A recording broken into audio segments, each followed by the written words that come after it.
Hello students, ਅਸੀਂ ਕਰ ਰਹੇ ਹਾਂ ਆਪਣੀ ਕਲਾਸ 10th ਚੈਪਟਰ 5 ਚੱਲ ਰਿਹਾ ਸਾਡੇ ਕੋਲ ਅਰਿਥਮੈਟਿਕ ਪ੍ਰੋਗਰੈਸ਼ਨ ਗਣਿਤਿਕ ਲੜੀਆਂ ਐਕਸਰਸਾਈਜ਼ ਕਰ ਰਹੇ ਹਾਂ 5.1 ਜਿਸ ਦੇ ਅਸੀਂ ਕੁਐਸਚਨ ਨੰਬਰ 4 ਦੇ 8 ਪਾਰਟ ਕਰ ਚੁੱਕੇ ਹਾਂ ਤੇ ਹੁਣ ਅਸੀਂ ਸ਼ੁਰੂਆਤ ਕਰਨੀ ਹੈ ਆਪਣੀ ਕੁਐਸਚਨ 9 ਦੀ।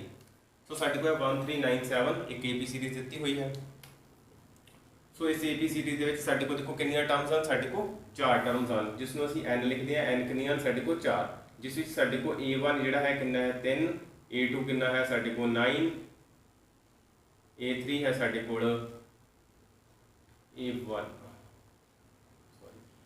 a1 है ਸਾਡੇ ਕੋਲ 1, a2 है ਸਾਡੇ ਕੋਲ 3, a3 है ਸਾਡੇ ਕੋਲ 9, a4 है ਸਾਡੇ ਕੋਲ 27। ਸੋ देयरफॉर ਸਾਡੇ ਕੋਲ ਇਹ d ਹੋਣਗੇ ਕਿੰਨੇ ਹੋਣਗੇ n 1 ਬਰਾਬਰ 4 1 ਬਰਾਬਰ 3। ਸਾਡੇ ਕੋਲ 3d ਨਿਕਲਣਗੇ ਸਾਡੇ ਕੋਲ। ਸੋ ਸਭ ਤੋਂ ਪਹਿਲਾਂ d ਦੇਖਦੇ ਹਾਂ। ਸਾਡੇ ਕੋਲ d1 ਕਿੰਨਾ ਆਉਂਦਾ ਹੈ, d1 ਫਾਰਮੂਲਾ ਹੁੰਦਾ ਸਾਡੇ ਕੋਲ a2 a1, a2 ਕਿੰਨਾ ਹੈ 3 1 ਕਰਦੇ ਆ ਸਾਡੇ ਕੋਲ ਆਉਂਦਾ ਹੈ 2। ਸੋ ਇਹ ਆ ਗਿਆ ਸਾਡੇ ਕੋਲ d1। ਸੋ d2 ਹੋਏਗਾ ਸਾਡੇ ਕੋਲ a3 a2। ਸੋ a3 ਕਿੰਨਾ ਸਾਡੇ ਕੋਲ 9 3 ਸਾਡੇ ਕੋਲ ਜਿਹੜਾ d2 ਆਉਂਦਾ ਹੈ ਉਹ ਸਾਡੇ ਕੋਲ ਆਉਂਦਾ ਹੈ 6। ਹੁਣ ਦੇਖੋ ਸਾਡੇ ਕੋਲ ਜਿਹੜਾ ਇਸ ਦਾ d1 ਆਇਆ ਹੈ, d1 not equal to d2 ਹੈ, ਇਸ ਲਈ AB नहीं है। फिर आता है क्वेश्चन नंबर साढ़े को 10th क्वेश्चन ਦੇ ਵਿੱਚ ਸਾਡੇ ਕੋਲ ਹੈ a 2a 3a ਅਤੇ 4a solution.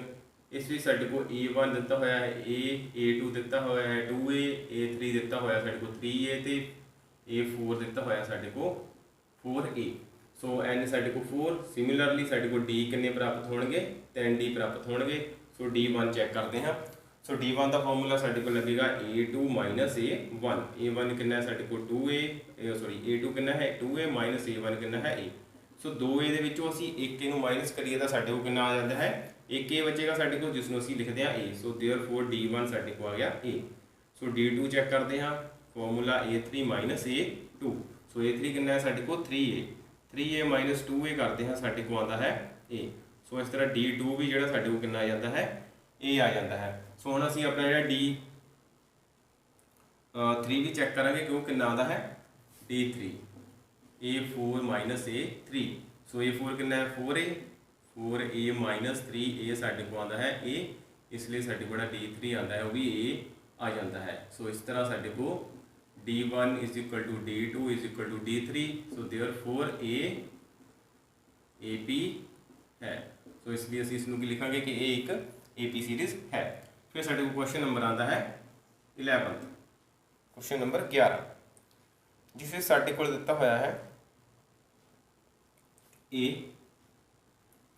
The square, a the cube, a ਦਾ 4। ਸੋ ਇਸ ਦੇ ਵਿੱਚ ਸਾਡੇ ਕੋਲ ਸੋਲੂਸ਼ਨ ਹੋਵੇਗਾ a1 ਸਾਡੇ ਕੋਲ a ਦਿੱਤਾ ਹੋਇਆ ਹੈ, a2 ਦਿੱਤਾ ਹੋਇਆ a ਸਕੁਅਰ ਅਤੇ a3 ਟਰਮ ਦਿੱਤੀ ਹੋਈ ਹੈ a ਕਿਊਬ ਅਤੇ a4 ਦਿੱਤਾ ਹੋਇਆ ਸਾਡੇ ਕੋਲ a ਦੀ ਘਾਤ 4। ਸੋ ਸਭ ਤੋਂ ਪਹਿਲਾਂ ਅਸੀਂ ਆਪਣਾ d ਜਿਹੜਾ ਉਹ ਪ੍ਰਾਪਤ ਕਰਾਂਗੇ। ਸੋ d1 ਸਾਡੇ ਕੋਲ ਆਏਗਾ a2 a1। ਸੋ a2 ਕਿੰਨਾ ਸਾਡੇ ਕੋਲ a ਸਕੁਅਰ a। ਸੋ ਸਾਡੇ ਕੋਲ ਦੇਖੋ ਦੋਵਾਂ ਦੇ ਵਿੱਚੋਂ ਘਾਤ ਛੋਟੀ ਕਿੰਨੀ ਹੈ 1। ਸੋ a ਕਾਮਨ ਆਏਗਾ, ਸਾਡੇ ਕੋਲ ਬਚ ਜਾਂਦਾ ਹੈ a 1। ਸੋ ਦੇਖੋ ਇੱਥੇ ਸਾਡੇ ਕੋਲ ਕਿੰਨੇ a ਹਨ 2, a ਦੀ ਘਾਤ 2 ਹੈ ਨਾ, ਇੱਕ ਘਾਤ ਬਾਹਰ ਚਲ ਗਈ ਸਾਡੇ ਕੋਲ ਬਚ ਗਿਆ 1। ਸੋ ਇੱਥੇ ਸਿੰਗਲ a ਸੀਗਾ ਸਾਡੇ ਕੋਲ ਕਾਮਨ ਚਲਾ ਗਿਆ, ਇੱਥੇ ਰਹਿ ਗਿਆ ਸਾਡੇ ਕੋਲ 1। ਇਹ ਸਾਡੇ ਕੋਲ d1 ਆ ਜਾਂਦਾ ਹੈ। ਸੋ ਫਿਰ ਦੇਖਦੇ ਹਾਂ d2 a3 a2। ਇਹ ਆਉਂਦਾ ਸਾਡੇ ਕੋਲ a ਕਿਊਬ a ਸਕੁਅਰ, ਸਾਡੇ ਕੋਲ ਆਉਂਦਾ ਹੈ a ਸਕੁਅਰ ਕਾਮਨ, ਇੱਥੇ ਆਉਂਦਾ ਦੇਖੋ ਸਭ ਤੋਂ ਛੋਟੀ ਘਾਤ ਕਾਮਨ ਆਉਂਦੀ ਹੈ ਸਾਡੇ ਕੋਲ। ਇਸ ਸਾਈਡ ਤੇ ਦੇਖਦੇ ਹਾਂ। ਹੁਣ ਦੇਖੋ ਇਸ ਵਿੱਚ ਸਾਡੇ ਕੋਲ ਸਭ ਤੋਂ ਛੋਟੀ ਘਾਤ ਕਿੰਨੀ ਹੈ a ਦੀ 2। ਸੋ a ਦੀ 2 ਜਿਹੜੀ ਉਹ ਕੀ ਆਏਗੀ ਸਾਡੇ ਕੋਲ ਕਾਮਨ ਆ ਜਾਏਗੀ, ਬਚ ਜਾਏਗਾ ਸਾਡੇ ਕੋਲ a 1। ਸੋ ਇਹ ਆ ਗਿਆ ਸਾਡੇ ਕੋਲ d2। ਹੁਣ ਦੇਖੋ d1 ਤੇ d2 ਨੂੰ ਕੰਪੇਅਰ ਕਰਦੇ ਹਾਂ। a 1 ਸੇਮ ਹੈ ਨਾ, ਸਾਡੇ ਕੋਲ ਇੱਕੋ ਜਿਹਾ ਫੈਕਟਰ ਹੈ, ਪਰ ਇੱਥੇ ਸਾਡੇ ਕੋਲ ਦੇਖੋ ਸਿੰਗਲ a ਹੈ, ਇੱਥੇ ਕਿੰਨੀ ਹੈ a ਦੀ ਘਾਤ 2। ਸੋ ਇੱਥੇ ਸਾਡੇ ਕੋਲ ਮੈਚ ਨਹੀਂ ਕਰ ਰਹੀ। ਸੋ ਇਸ ਲਈ d1 not equal to ਹੈ d2 ਦੇ, ਇਸ ਲਈ AP नहीं है। So it is not an AP। फिर साढ़े को क्वेश्चन आता है साडा 11th क्वेश्चन सीगा साडे को आता है 12th पार्ट। ਸੋ 12th ਪਾਰਟ 'ਚ ਕੀ ਦਿੱਤਾ ਹੋਇਆ ਸਾਡੇ ਕੋਲ √2 ਰੂਟ ਫਿਰ ਦਿੱਤਾ ਹੋਇਆ ਸਾਡੇ ਕੋਲ 8 √18 ਫਿਰ ਦਿੱਤਾ ਹੋਇਆ √32। ਸੋ ਇਹ ਸਾਡੇ ਕੋਲ ਆ ਗਿਆ A1, ਇਹ ਸਾਡੇ ਕੋਲ ਆ ਗਿਆ A2, ਇਹ ਸਾਡੇ ਕੋਲ ਆ ਗਿਆ A3। ਸੋ ਇਹ ਟਰਮ ਆ ਗਈ ਸਾਡੇ ਕੋਲ A4 ਆ ਜਾਂਦੀ ਹੈ। ਸੋ ਇਸ ਤੋਂ ਬਾਅਦ ਅਸੀਂ ਪ੍ਰਾਪਤ ਕਰਨਾ ਹੈ ਆਪਣਾ D। ਸੋ D ਕਿੰਨੇ ਹੋਣਗੇ ਸਾਡੇ ਕੋਲ 3D ਜਿਹੜੇ ਪ੍ਰਾਪਤ ਹੋਣਗੇ, ਕਿਉਂਕਿ ਸਾਡੇ ਕੋਲ ਜਿਹੜਾ N ਹੈ, N ਕਿੰਨਾ ਹੈ 4। ਸੋ देयरफॉर ਜਿਹੜਾ ਸਾਡੇ ਕੋਲ D ਹੁੰਦਾ ਹੈ N ਤੋਂ 1 ਘੱਟ ਹੁੰਦਾ ਹੈ, D ਆਣਗੇ 3। ਸੋ D1 ਪ੍ਰਾਪਤ ਕਰਦੇ ਹਾਂ ਅਸੀਂ A2 A1। ਸੋ A2 ਕਿੰਨਾ ਹੈ ਸਾਡੇ ਕੋਲ √8 √2। ਸੋ ਇਸ ਨੂੰ ਅਸੀਂ ਲਿਖਦੇ ਹਾਂ √8 ਨੂੰ 4 × 2। ਸੋ √2। ਸੋ ਸਾਡੇ ਵਿੱਚ ਕੋ ਦੇਖੋ ਕਿ ਆ ਗਿਆ 4 ਆ ਗਿਆ, ਇੱਥੇ ਗਿਆ 2। 4 ਦਾ ਰੂਟ ਕਿੰਨਾ ਹੁੰਦਾ ਹੈ 2। ਇਹਦਾ ਮਤਲਬ ਸਾਡੇ ਕੋਲ 4 ਦਾ ਰੂਟ ਤਾਂ ਬਾਹਰ ਲਿਖਿਆ ਗਿਆ 2 ਤੇ ਸਾਡੇ ਕੋਲ 2 ਦਾ ਰੂਟ ਤਾਂ ਹੁੰਦਾ ਨਹੀਂ, ਇਸ ਨੂੰ ਅਸੀਂ √2 ਲਿਖ ਲਿਆ। ਮਾਈਨਸ ਆ ਗਿਆ ਸਾਡੇ ਕੋਲ √2। ਸੋ ਸਾਡੇ ਕੋਲ ਕਾਮਨ ਕੀ ਆਉਂਦਾ ਹੈ √2 ਕਾਮਨ ਆਉਂਦਾ ਸਾਡੇ ਕੋਲ, ਬਚਦਾ ਸਾਡੇ ਕੋਲ 2 - 1। ਦੇਖੋ √2 ਇੱਧਰ ਵੀ ਹੈ ਕਾਮਨ ਆ ਗਿਆ, ਇੱਥੇ ਬਚਿਆ ਸਾਡੇ ਕੋਲ 2 -1 ਇੱਥੇ ਰਹਿ ਜਾਂਦਾ ਹੈ। 2 ਚੋਂ 1 ਮਾਈਨਸ ਕਰਦੇ ਹਾਂ, ਸਾਡੇ ਕੋਲ ਜਿਹੜਾ ਬਚਦਾ ਹੈ √2 ਹੀ ਜਿਹੜਾ ਕਿ ਉਹ ਬਚ ਜਾਂਦਾ ਹੈ। ਸੋ ਇਸ ਤੋਂ ਬਾਅਦ ਦੇਖੋ ਅਸੀਂ ਪ੍ਰਾਪਤ ਕਰਾਂਗੇ ਆਪਣਾ D2। ਸੋ D2 ਦਾ ਫਾਰਮੂਲਾ ਸਾਡੇ ਕੋਲ A3 - A2। ਸੋ A3 ਕਿੰਨਾ ਹੈ ਸਾਡੇ ਕੋਲ 18 -√8। ਇਸ ਨੂੰ ਸੋਲਵ ਕਰਦੇ ਸਾਡੇ ਕੋਲ ਆਉਂਦਾ ਹੈ 9 × 2। 9 2 18 ਹੁੰਦੇ ਆ ਨਾ, ਇਹ ਸਾਡੇ ਕੋਲ ਆ ਗਿਆ 4 2 8। ਸੋ ਕਾਮਨ ਕੀ ਆਉਂਦਾ ਸਾਡੇ ਕੋਲ, ਦੇਖੋ ਇੱਥੇ ਸੌਰੀ ਕਾਮਨ ਨਹੀਂ, ਪਹਿਲਾਂ ਆਪਾਂ ਦੇਖਾਂਗੇ ਇਸ ਰੂਟ ਕਿੰਨਾ ਹੈ। 9 ਦਾ ਰੂਟ ਕਿੰਨਾ ਹੈ 3, ਇਸ ਲਈ 3 ਅਸੀਂ ਰੂਟ ਤੋਂ ਬਾਹਰ ਲਿਖਦੇ ਹਾਂ ਤੇ ਬਚ ਗਿਆ ਸਾਡੇ ਕੋਲ √2 ਮਾਈਨਸ ਇਸ ਤਰ੍ਹਾਂ ਹੀ 4 ਦਾ ਰੂਟ 2 ਤੇ 2 ਰੂਟ ਇਸ ਤਰ੍ਹਾਂ ਆ ਗਿਆ ਸਾਡੇ ਕੋਲ।